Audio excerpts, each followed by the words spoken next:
Hey there, my name is Amy, and I just gave two talks today in New York City about self-care and sustaining peak performance for entrepreneurs and startups.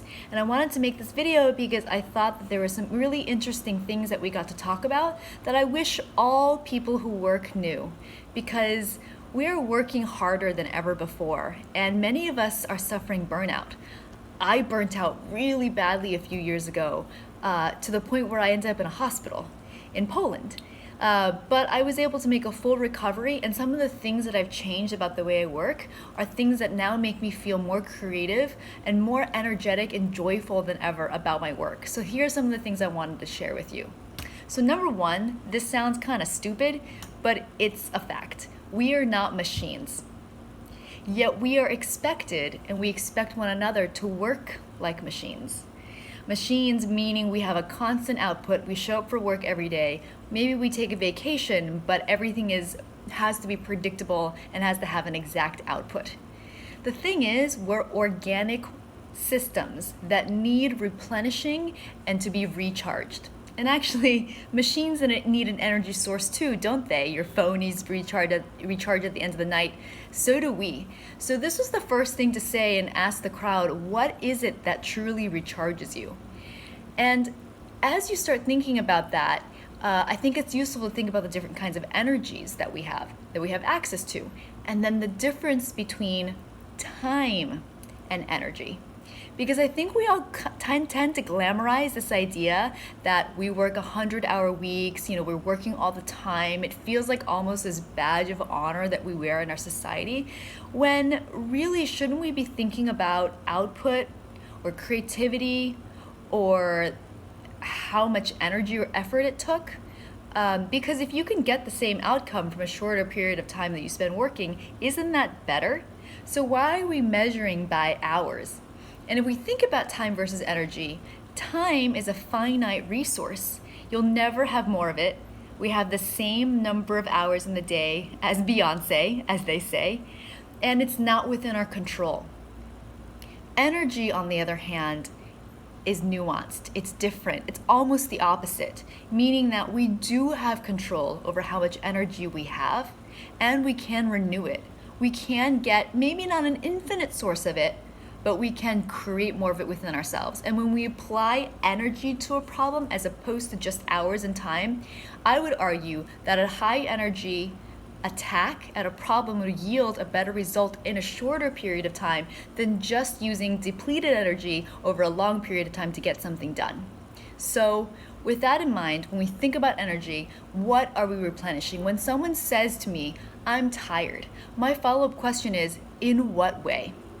One of the models out there comes from the Energy Project, and the idea is that we have 4 different types of energy. Physical energy, that which exists in our bodies and our systems, that which is fueled by food and sleep. Being sick would mean that we don't have a lot of physical energy, more or less, although these are connected. Emotional energy, so how drained we feel, how negative our emotional state might be, how hard it might be to tap into a positive well of energy. Mental energy, so how much this is working. I liken this to when I spend all day learning and I'm just drained and kaput, this processing system is done. And the fourth one is spiritual energy. And that word, you might not know exactly what that means, but think of it as how aligned you are to your life's purpose and how much meaning you have from the work that you do. Because when we are aligned to that purpose, when we do feel that there is meaning in our work, that gives us a whole new type of motivation to bring to our work, and it allows us to draw in a different well of energy. So the next time you think, I'm so tired, I encourage you to ask a little bit further, in what way? Because if you can tease out, you know what, I'm feeling emotionally tired, I need to go and spend time with a best friend, or watch a movie, or listen to my favorite song, it'll put me in a different mood, it'll change my emotional output, then go do that. Or if you are tired physically, meaning you've just had, maybe a crazy workout, then maybe you need to sleep or eat, and emotionally you aren't that tired. So figuring out and having awareness of what type of energy is being drained allows you to solve and address that, and therefore to replenish the right well of energy. And as you go throughout the days, this is something that I ask many of my coaching clients. Over the next 2 days, 3 days, maybe the next week, you'll go through some weekday days and some weekend days. Start to notice what drains your energy when you're doing it, what activities, or maybe it's people, or maybe it's certain emails or certain meetings or certain spaces. What drains your energy and what gives you energy? Because if you start to notice the things that give you energy, then you'll realize that these are places where you can get replenished. Add on to this the introversion-extroversion spectrum.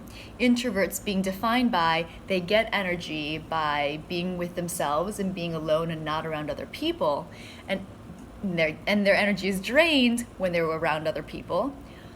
Extroverts being they get energy from being around other people, and they might be drained when they're not.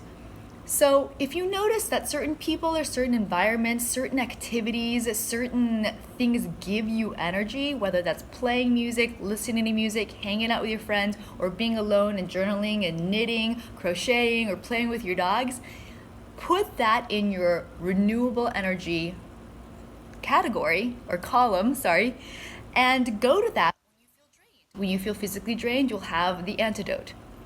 So those are the main concepts that I wanted to share about self-care. And actually, this is one last one. I think when you Google self-care, most of the things that you see address the word care as opposed to the word self. And in this care category, you'll get a lot of ideas. Things like go for a walk, take a bath, make yourself food or eat a nourishing meal. All which are great, and all which, according to your specific needs, should be noted in your what gives me energy column, right? But what I want to point out is, what does it mean to take care of the self? Because I grew up in a culture where focusing on yourself was selfish, and it's not something that you wanted to be as a kid growing up in a Chinese American family, even Asian American families, right? My values growing up were always about the community, the group, the harmony of the group, and you were supposed to endure and sacrifice in order to make that group dynamic and that benefit for the larger society possible. So focusing on self always felt like this odd thing to me. I really had no idea what that meant. And I disagreed with it, frankly. It wasn't until a few years ago that I realized this truth, which is that taking care of the self is taking care of your community, is taking care of your friends, is taking care of your family. Two key ideas helped me realize this. One, you cannot give to others what you first don't have to give, what you don't have to give, right? You can't give to others what you don't first have to give away. So you have to give it to yourself first. And two, the idea of a keystone predator. Now, I remember my high school biology days, AP biology, where we studied keystone predators. And this was the wolf or the fish or the whatever animal in any given ecosystem, that if they died, then everybody around them died. They were essential to the operation and survival of that entire ecosystem, that one animal. And the word keystone is a great description because just like when you're building an arch, you're stacking the stones up side by side, you need that V-shaped keystone to put everything into place, distribute the weight, and make that arch a viable structure to bear weight on top of it. You are the keystone predator in your life. If you don't take care of you, the entire thing will fall apart. And it is by taking care of you that you take care of your team, your company, your quarterly goals, your life, and your community. So that's why self-care is so important. It's not just care for me, myself, my selfish person, but it's care, it's making sure that we give what we're supposed to be giving in this world, and we honor our potential. So that's my self-care talk. I'd love to know what you guys think and what you do to take care of yourself. And I hope that all of you will find a practice that you can stick to and treat as a non-negotiable. Because it is so easy to say, you know what, I won't go to yoga today, or I don't need to take that nap, and then run yourself into a point of exhaustion